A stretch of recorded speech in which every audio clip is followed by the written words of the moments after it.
Live on Joy News today. Now, the pontoon that ferries cargo and passengers across the Volta Lake at Eche Amanfrom in the Kwewu-Afram Plain South District has broken down. The vessel developed an engine problem, leaving passengers stranded for hours. Spokesperson of the National Cargo Drivers Association, Dixon J. Donko, said a storm around 4:30 p.m. on Monday caused the ferry to lose its direction while sailing from Eche Amanfrom to Adoso. He said some passengers were temporarily assisted to cross the river with canoes and outboard motors.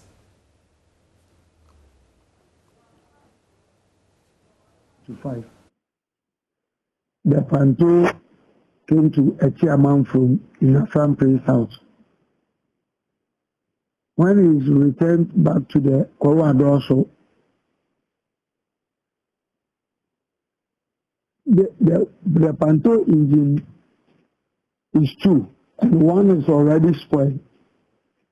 We have talked about it, but we have reported to the DC, and the DC, Honorable Judge Ofori, lead us to the ministry, and they call the Volta River Authority people, and they assure us they will come and repair the other engine. But unfortunately, today, there is a rain, this thing is coming. So the Panto go and walk at the one at the village. All the passengers, the loaded cars at the Panto right now, since from 4:30 p.m. Okay, so what have you been doing to get the people on the Panto out of it? So we took some other motors, engine boats. As soon as I heard that information that, hey, my people will be suffering. Our market women also is in the Panto, they will be suffering. So we took about 3 or 4 motors and then we sent it to them. And then we take them to Adoso to go to home. Then tomorrow morning we will see what will happen. You've talked about the fact that one of the engines isn't working. For how long has it not been working? What is the state of the Panto? In fact, it's about almost 6 months now.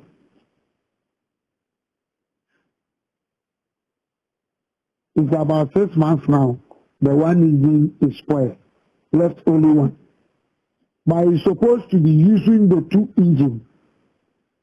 This incident, if it be 2 engines, it won't happen.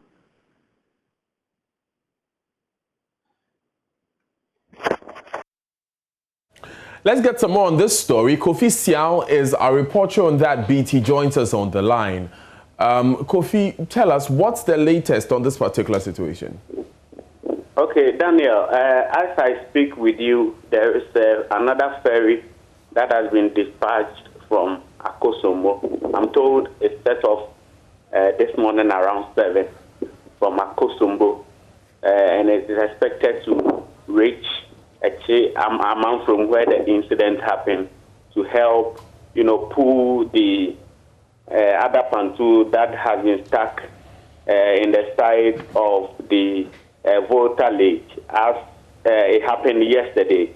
And as I speak with you also, the residents as well as some workers of the Volta River Authority, the workers on the Panto, including the captain and some engineers, are busily working to ensure that they're able to rescue, the rescue of the passengers has already been done.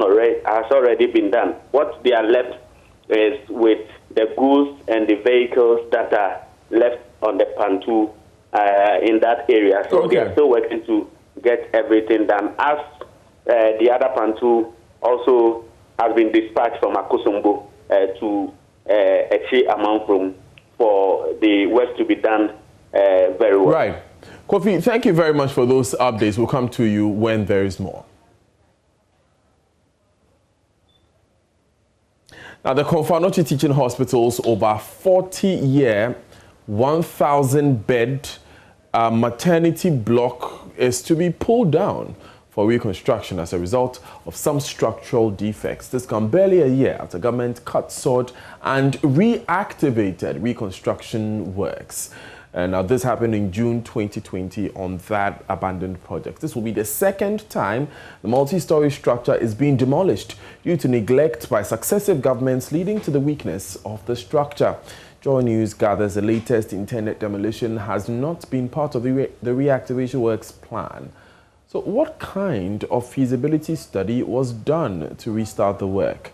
Erastus Asare Donko joins us live with more. Erastus, give us some understanding of what is informing this decision.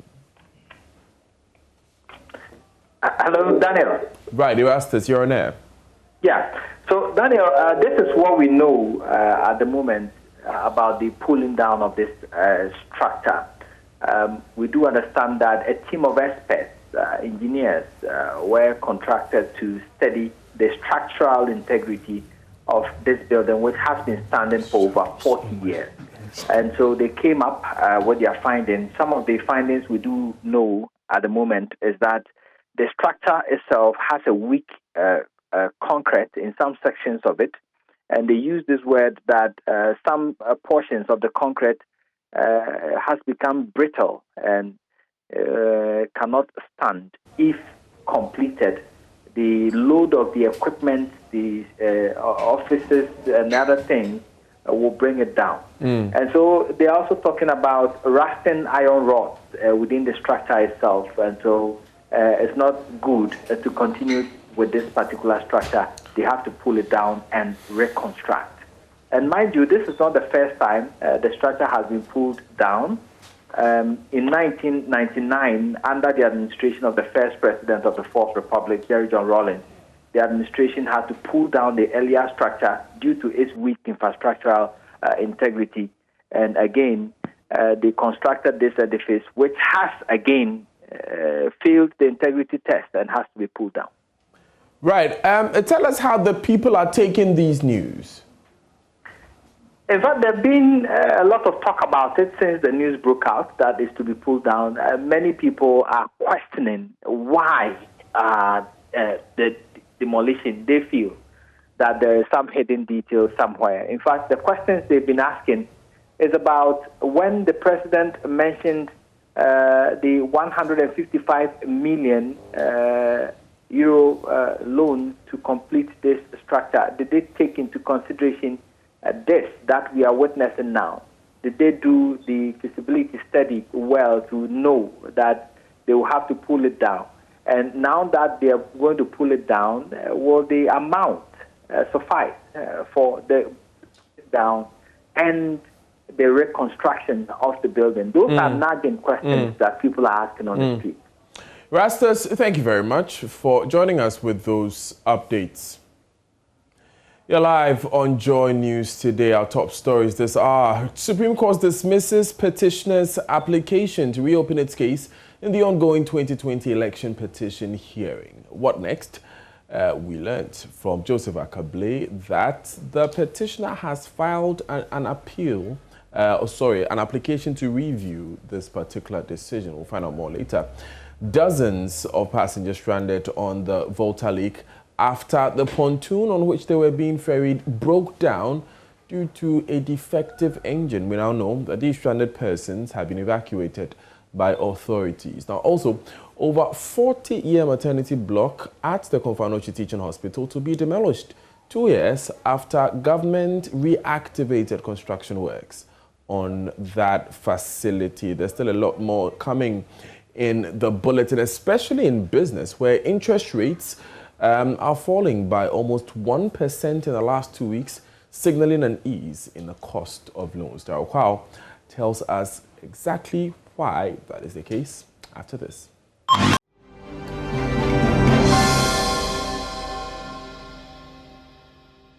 Hi, good afternoon. We have a quick business update for you. Interest rates have fallen by almost 1% in the last 2 weeks, signaling ease in cost of loans. This confirms Joy Business's expectations that interest rates will go down further due to lower and stable inflation for now.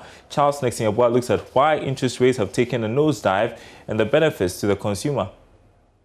Treasury bill rates have been falling in the last couple of weeks, with the 91-day T-bills going down by about 0.89%.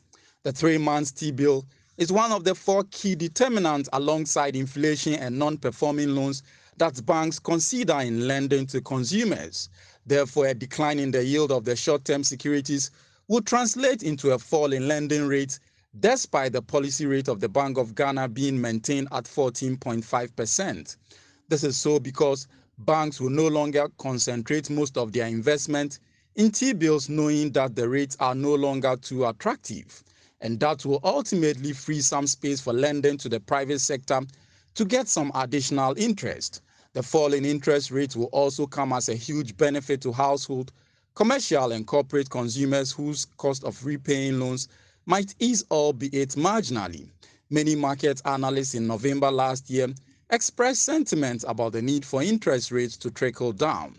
According to them, the reduction in the general price levels of goods and services over a period should reinforce the government's desire to push interest rates down.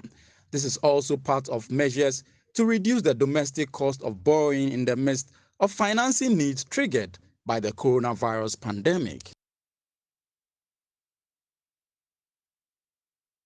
All right, meantime, demand for treasury bills has begun rising because of increased inflows from foreign portfolio investors, but the government has stood behind its grounds by rejecting some of the bids from the foreign inflows. This has contributed in reduction in interest rates or yields on short-term securities. We'll have more on that on the marketplace coming up in about 5 minutes. Up next.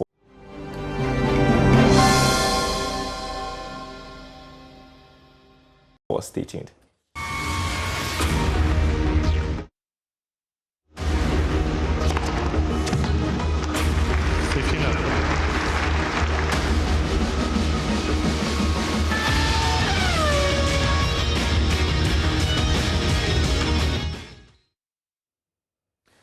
Hello and welcome to the sports segment with me, Ore Kwampof. We do start off with the Black Satellites, who are targeting the trophy at the Total Under-20 Cup of Nations in Mauritania. Ghana qualified for the championship by reaching the final of the Wafu Zone B Cup of Nations in Benin, where they ultimately won the cup.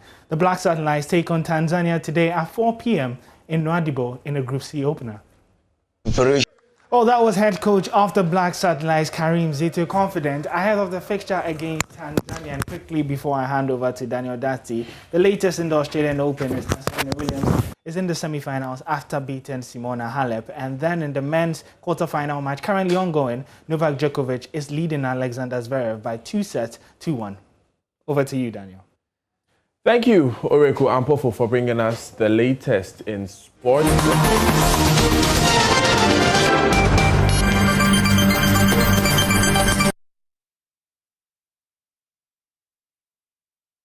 And thanks, Oreku, for bringing us the latest in sports on Joy News today. That'll be all for the bulletin. Up next is the marketplace with Darryl Kwao.